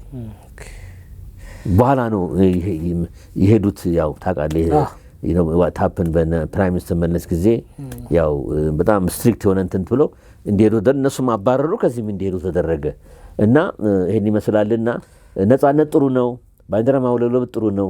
ግን እሱ ብቻ ይዘህ ዳቦ እንጀራ አይሆንም፣ ካልተሰራ ዋጋ የለውም ለማለት ነው። እንደው እዚህ ላይ ከዲፕሎማሲ አንጻር ኢትዮጵያ ምን አይነት ዲፕሎማሲ እየተጠቀመች ያለችው አሁን ላይ ማለት ነው? ከበፊቱ አንጻር የተሻለ ዲፕሎማሲ አለ ወይ? ኢትዮጵያ ሳይንስ ኤንድ አርት ኦፍ ዲፕሎማሲ አዲስ ሀገር አለች። አፍሪካ ወንድሞቻችን በኮሎኒያሊዝም ሲበደሉ፣ ሲዳክሩ፣ ሲገደሉ፣ ሲፈጁ፣ ሰፕሬስድ ኦፕሬስድ በሚሆኑበት ዘመን እኛ አምባሳደሮቻችን እየላክን አሜሪካ ባንዲራችን ተውለብልቦ ዋይት ሃውስ ይቀበሉን ነበር። እንግዲህ ከአሜሪካ ጋር 125 ዓመት በላይ ነው ያለው። ያኔ ብላክ አሜሪካኖች፣ ጥቁር አሜሪካኖች መብት የለ ምን የለ፣ ሽንት ቤት እንኳን ለጥቁር ለነጭ የተባለ ትምህርት ቤት ሁሉ ዩኒቨርሲቲ መግባት አይችሉም። እኛ ግን ጥቁር አምባሳደሮች አፄ ኃይለ ሥላሴንም ሲቀበሉ በኩል እንደ ነጭ መሪ ተደርገው ነው የሚቀበሉ። ስለዚህ በዛን ጊዜ ዲፕሎማቲክ አክቲቪቲ እናደርግ ነበር ከራሻ ጋር። ከራሻ ሪቮሉሽን በፊት ልዩ መልእክተኛ ኤምባሲ ሳንከፍት 130-40 ዓመት ኤምባሲ ሳንከፍት ሁሉ ኤሚሰሪዎች ልዩ መልእክተኞች ይላኩ ነበር ለማለት ነው። ስለዚህ ለሳይንስና ለአቱ ለፕራክቲሱ አዲስ አይደለንም ማለት ነው። ስለዚህ ይሄ ትራዲሽን አለ። በጃንሆይ ጊዜ ደግሞ ተስፋፋ። ብዙ ኤምባሲዎች የተከፈቱት በጃንሆይ ጊዜ ነው። ብዙ አይደሉም፣ ጥቂቶች ግን ቁልፍ ሀገራት አሜሪካንን ጨምሮ ጀርመን፣ ለንደን፣ ፓሪስ፣ ሮም ያለ ዋናዎች በደንብ ተከፍተዋል። ኢቨን በጃንሆይ ጊዜ ብራዚል፣ ሞሮኮ ሁሉ ብራዚል ነበረ። አሁን አይደለም ድሮ ነው የተከፈተው። በነገራችን ላይ መርሳት የለብንም። ይሄ ሆኖ ደርግ ተቀበለ። በደርግ ጊዜ ሶሻሊስትና ማርክሲስት ሌኒኒስት አፕሮች ስለነበረ ምዕራቡ ዓለም በጣም ሪሊ ትልቅ ጫና ነበር። እንደ ልብ መንቀሳቀስ አይቻልም ነበር። ከደርግም በኩል ደግሞ ሶሻሊዝም ወይ ሞት ወይ ኢምፔሪያሊዝም ወይ ሞት ስለነበረ እንትኑ ምዕራቡ ዓለም በደንብ በኳራንቲን ነው ዘግተው ያዙን። ኳራንቲን ማለት በሽታ ሰው የያዘው ሰው ልክ ኮቪድም ትለያለ። ይሄ እንግዲህ የራሳችን ያመጣነው ጣጣ ነው። ከሶቪየት ህብረት ብዙ ያገኘነው ነገር የለም። የመሳሪያ አለ ምን አለ፣ ግን ያው ቡናውንም እየሰራን ነው እና ፒኤም መለስ እና ፒኤም ኃይለማርያም ስንመጣ የተስፋፋ ያኔ ነው ፖሊሲዎች የተቀረጹት። አሁን በዶክተር አብይ በአዲሱ ለውጥ 8 ዓመት ሆነው አሁን ያለፈው ይሄን ዘመን እንጂ ስናይ ሞር የረቀቀ በደንብ ፖሊሲ በደንብ ተረቆ በደንብ ተግባራዊ የሆነ ነው። እኔም እንደ አንድ ዲፕሎማት ከውጭ ቢሆንም በደንብ መከተለው ነው። ባለፉት የለፈውንም አውቀዋለሁ። ተግባራዊ ሳረግ አብሬ ተሳትፌ የነበርኩ ነውና የኢትዮጵያ ዲፕሎማሲ እንድሳሳጥርልህ የነቃ ኮንሸስ የሆነ ሚሰራውን የሚያውቅ ብሔራዊ ጥቅማችን አንድ ከረጢት ውስጥ ብቻ ማንከት ብልህና ብልጥ ህዝቦች ነን። በአንድ ዘንቢል አንከትም እንቁላሎቻችንን በሙሉ።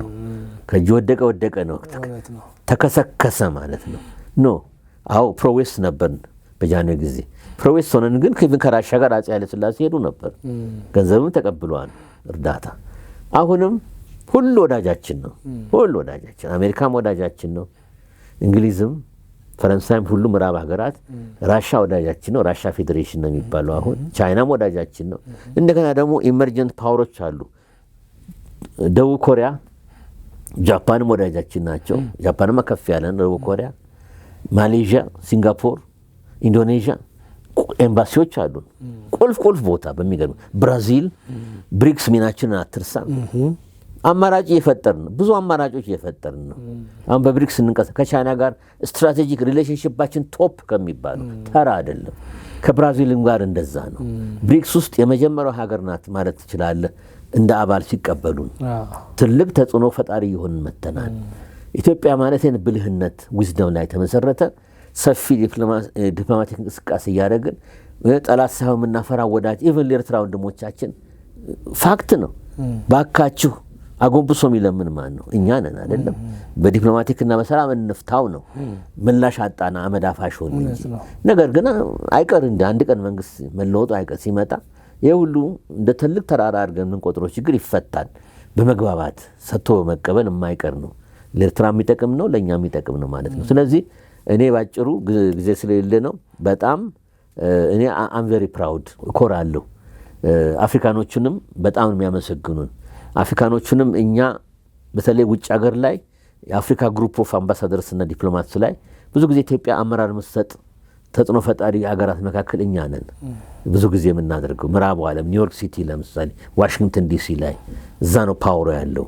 እዛ ላይ ትልቅ እንቅስቃሴ አለ አሜሪካን መንግስትን ለመቅረብና የሚቀሩ ነገሮች አሉ አልጠየቅ ብትለኝ ይኖራል። ማን ፓወር ገንዘብ ያጥረናል።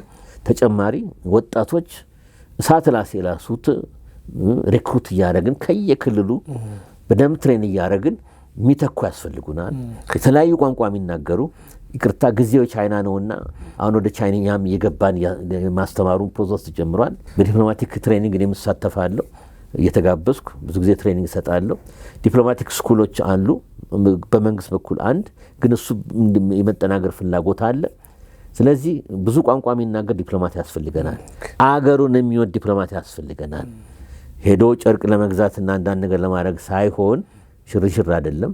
አገር ጉዳይ አገር ነውና ብሔራዊ ጥቅምን ፕሮሞት ማድረግ፣ አድቫንስ ማድረግ፣ ዴቨሎፕ ማድረግ፣ ለኢትዮጵያ ጥቅም መሟሟት ያስፈልጋል። ይህንን ካልቸር ማስቀጠል አለብን። በተለይ ለወጣቶቹ የሰው ኃይል እጥረት እንዳይመጣ ከስር ከስር መሰራት አለበት። የገንዘብ አቅም ደግሞ ከሀገራችን ኢኮኖሚክ እድገት ጋር የተያያዘ ነውና በዛ መልክ ሞር ባጀት መመደብ አለበት ባይ ነኝ። ነገር ግን ኦል ኢን ኦል ሪፖርት ካርዳችንን ስናይ ሪሊ ቢ ፕላስ ወይም ኤ ማይነስ ያውን በእኛ አቅም ብዙ የሰራን እንደሆነ ይሰማኛል ማለት ይችላል። ሲኒየር አምባሳደር እንደመሆኑት መጠን ብዙ ነገር ማለት ይቻላል በዚህ ጉዳይ ላይ ያው ያለን ጊዜ ማጠር ስላለችብን ነው። ምናልባት የመጨረሻ ጥያቄ ነው በእኔ በኩል ኢትዮጵያ ወደ ቀይ ባህር ተመልሳ ትወጣለች ብሎ ያስባሉ? ያለ ጥርጥር በምን የጊዜ ጉዳይ ነው። ያለ ጥርጥር በምን መልኩ? በሚከተሉት መልኮች እኛ ሰላምን አስቀድመን ያዝ ነው። በሰላማዊ መንገድ ሰጥቶ በመቀበል አሁን ተመልከት፣ ኡጋንዳን ውሰድ። ኡጋንዳና ኬንያኖች አቬለብል አድርገዋል። ላሙንም ለኛ አቬለብል አድርገዋል። እሱ ፖርት እየተሰራ ነው። ፕሮጀክቱ አልሞተም በነገራችን ላይ ነው። ይሄን መርሳት የለብንም። ለዚህ እኛ ሁሉን ነገር ጅቡቲ ላይ ዲፔንድ ማድረጉም ይጎዳናል። ቅድም ያልኩት የእንቁላሉ ጉዳይ ይጎዳናል አማራጭ። ምክንያቱም አሁን ቾክ ሆልድ ነው። እዛ ውስጥ እንትን እንዳለ ዳይቨርሲፋይ ማድረግ አለብን። ስለዚህ ኢቨን ራሱ ጅቡቲ አንድ ሳይሆን 3 4 5 ፖርቶች አሉ። እዛ ውስጥ መሳተፍ አለብን። ታጁራ፣ ሌሎችም እና አንድ ያለ። ስለዚህ አማራጮቻችን ኤርትራ ነው። ግን ባለው ፖለቲካ ሁኔታ አልሆነም፣ ወደፊት አይቀርም። ውሃውን ይዘህ ታቀፈ አይናኑ ማየት ገንዘብ ሊሆን አይችልም። ብልጥ የሆነ ሀገርና አመራር እንደሚያደርገው ይሄን ውሃ ወደ ካፒታል ገንዘብ መለወጥ ነው። ጅቡቲን ተመልከት። በኢትዮጵያ ላይ ይኖራሉ ማለት ይችላል። እስከ 2 ቢሊዮን ዶላር በአመት እየሸመጠጡ መኖር ቀላል ነገር ነው እንዴ? ለ1.1 ሚሊዮን ህዝብ ነው ወይ በኢትዮጵያ ላይ መኖር ማለት ነው? ታዲያስ ኤርትራኖች የጂዲፒያቸውን ግማሽ ነው ኦፍ ኮርስ እኛን ጨምረን ትክክል እንዲሁም ይበልጣል። እና ኤርትራኖችም ከኢትዮጵያ ጋር አብረው ወንድሞቻችን ማደግ ይችላሉ። ውሃን ታቅፈው አትንኩም አትድረሱብኝ። እሺ ምን አይናኑ ብታው ምን ዋጋ አለው ካልተጠቀምክበት ማለት ነው። ስለዚህ ኤርትራ የጊዜ ጉዳይ ነው፣ ወደፊት ይመጣል። በሰላም በፍቅር ተቀምጧል ፖሊሲው ላይ ታውቃለህ። በአሁን ባለው ዶክተር አብይ የሚመራ መንግስት ከኬንያ ጋር እድል አለ። ሞቃዲሾም ሰላም ሲያገኙ ማይቀር ነው። ምክንያቱም ለደቡብ ማዕከላዊና ለደቡብ ምስራቅ ሞቃዲሾ ራሱ ባይገ 365 ኪሎ ሜትር ነው ከኛ ቦርደር ይቻላል። በዛም እና ደግሞ ሆቢዮ ምናምን ብዙ ፖርቶች አሉ ከፑንትላንድ ጀምረስ ከታች ኪሲማዮ ጁባላንድ ድረስ። ሌላው ትልቁ እድላችን የሚገርመው የበርበራ ነው። ሄጃቸዋለሁ በደንብ። ከሶማሊላንድ በኩል ትልቅ ፍላጎት አላቸው። መንገዱ አልቋል። ፖርቱ ተስፋፍቷል። ፖርቱ 3 እጅ ነው የተስፋፋው። መጀመሪያ በእንግሊዝ ጊዜ በነበረው አለ። ከዛ አሜሪካና ራሻ አስፋፍተውታል። ሁለቱም ለሚሊተሪ የሚጠቀሙበት ነበር። በርበራ ዋን ኦፍ ዘ ዲፐስት ፖርትስ ነው። በጣም ተረጋጋ ነው። መቼም የሰጠ ነው። አሁን ደግሞ ከዲፒ ወርልድ ጋር ከዱባይ ኮርፖሬሽን ጋር ኢትዮጵያ እንደሚጠብቁት ተስፋፍቶ 4ኛው ኤክስፓንሽኑ አልቆ ሬዲ ነው። ይቀርበናል። ቅርብ ነው። ጅጅጋ ድሬዳዋ ተነስተህ ምሳ ሀርጌሳ የምትበላበት በርበራ ራሱ 4:30 5 ሰዓት ውስጥ ደርሳለህ። በተለይ ከቦርደር ከተጎጫሌ ከተነሳህማ በ2 ሰዓት ሳይሞላ በርበራ ትገባለህ። የሚገርም ነው። ቴሬኑ ያመቸ ነው። መንገዱ ያመቸ ነው። ዝም ብሎ ጥልፍልፍ እንደ አሰብ መንገድም አይደለም። ለመናገር በደንብ በአውሮፓ ህብረት ድጋፍ በእንግሊዞች ገንዘብ ፋይናንሲንግ እንዴት አድርጎ በግሩም አድርጎ የተሰራ እና በዲፒም ኢንቮልቭመንት የተሰራ ነውና ኢትዮጵያ አንደኛው ትልቁ ተስፋችን እሱ ነው። ለምናስበውም ኔቫል ፎርስ የተዘጋጀን ነው። 10,000 በላይ ኔቫል ኃይል አለን። ጣና ላይ ትሬን ይደረጋል። ደብረ ዘይትም ትሬን ይደረጋል። በደንብ የተዘጋጀን ነው። ለምንድነው የሚያስፈልገን? ተስፋፊነት አይደለም። ጥቅማችንን ማስከበር የምንችለው ቀይ ባህር ውስጥ ብዙ እኮ መርከብ አሁንም ራሱ ወደፊት ላይና ሺቅ ቁልቁለት የሚሉት የኢትዮጵያ መርከቦች ናቸው። የማንም ፓይረት ተነስቶ የማንም ማላገጫ መንግስት እንደ ማላገጫ መንግስት የኛን ሀብት ኤኒታይም ሆስቴጅ ይወሰዱ ሊቀጥል አይችልም። አይገባም። የራሳችን ዴስቲኒ ራሳችን መከታተል መቻል አለብን። አክሰስ ቱ ዴስቲኒ የሚያስፈልገን 20-30 ኪሎ ሜትር በቂያችን ነው። መግቢያ መውጫም ለኔቪ የሚሆነን ነገር ይሄን በስምምነት ከሶማሊላንድ ጋርም ጥሩ ድል ያለን ይመስለኛል። በኔ እይታ የግላዊ እይታ ነው መሰጥ ሌላ አይደለም። አዎ። እና ይሄ ሁሉ ተዳምሮ ወደ ቀይ ባህር መመለሳችን አይቀርም። ኢኮኖሚያችን እያደገ ነው። ባደግን ቁጥር ደግሞ ራሱ ይፈልጋል። አዛ ተፈነዳል ያስፈልጋል።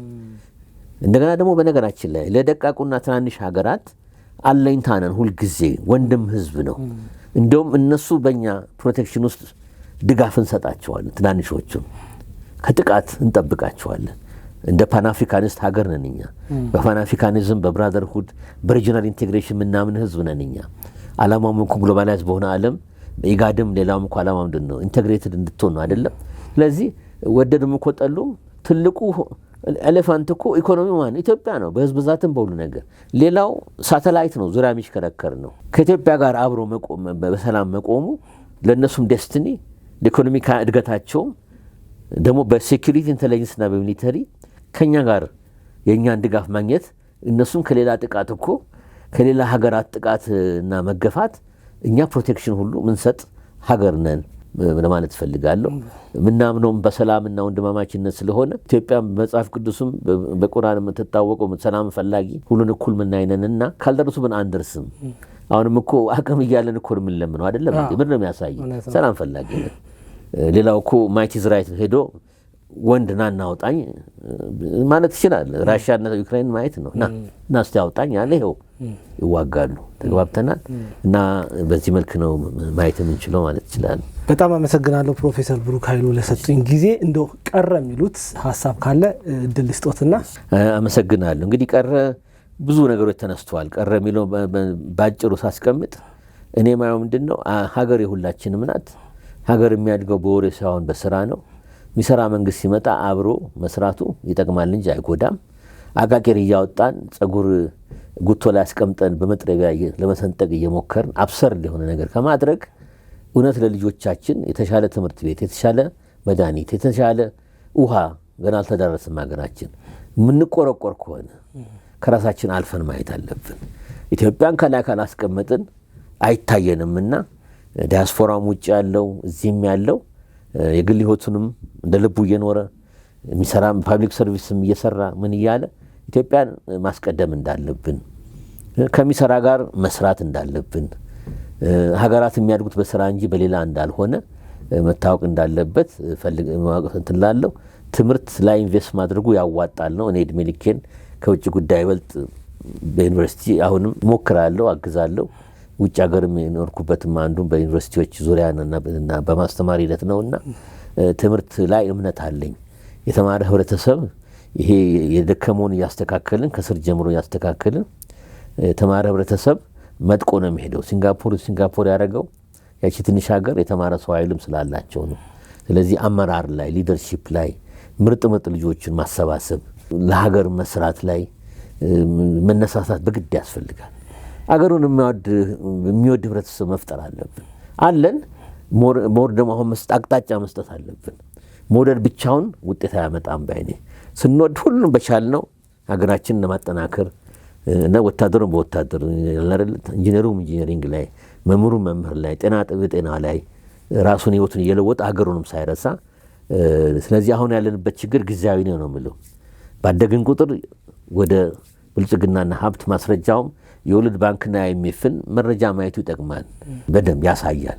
ጥሩ ሀዲድ ውስጥ የገባንን ባይነኝና እግዚአብሔር ከተጨመረበት ደግሞ እና ደግሞ መቻቻል፣ መተሳሰብ፣ ወንድሜ ተባብለን አብረን መኖር እንዳለብን ይታየኛል እና ተስፋዬ ብሩህ ነው ማለቴ ነው። በጣም አመሰግናለሁ። በአሜሪካን የኢትዮጵያ ልዩ መልእክተኛም ነበሩ። የተባበሩት መንግስታት ውስጥም በዩኔስኮ የኢትዮጵያ ቋሚ መልእክተኛ ሆነው ሰርተዋል። ሀገሮት ያጣችውን አክሱም ሐውልትን ወደ ሀገሮት እንዲመለስ ቁልፍ ሚና ተጫውተዋል። ከእርሶ ጋር የነበረኝ ጊዜ እጅግ በጣም የተማርኩበት ያተረፍኩበት ነው። ተመልካቾችም ያተርፉበታል ብዬ አስባለሁ። በሌላ ጊዜ እንግዲህ በሌላ ዝግጅት እንገናኛለን ብዬ አስባለሁ። ለሰጡን ጊዜ በጣም አመሰግናለሁ። ውድ አድማጭ ተመልካቾቻችን ለዛሬ የነበረን ጅማት ፕሮግራም ይሄን ይመስላል። በሚቀጥለው ሳምንት ከሌላ ፕሮግራም እስከምንገናኝ መልካም ጊዜ ይሁንልን። አመሰግናለሁ።